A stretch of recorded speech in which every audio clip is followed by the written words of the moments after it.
मुस्लिम league नून के senior रहनुमा senator Rana Sanaullah ने कहा है कि मरियम नवाज काम कर रही हैं और उनके मुखालिफिन सिर्फ तनकीद की कोशिश कर रहे हैं। फैसलाबाद में इलेक्ट्रिक बसों के इफ्तिताह की तकरीब से खिताब में बानी PTI पर भी तनकीद की। कहा कि हज़ारा बरादरी के लोगों को शहीद किया गया तो उस वक्त के वज़ीर आज़म ने उनसे मिलने से इनकार किया और कहा कि मैं ब्लैकमेलिंग में नहीं आऊँगा।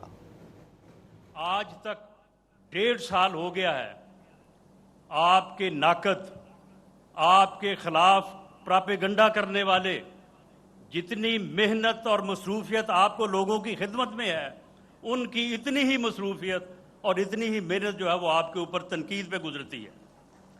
आज तक वो आपके किसी इनिशिएटिव के ऊपर जो है वो तनकीद नहीं कर सके।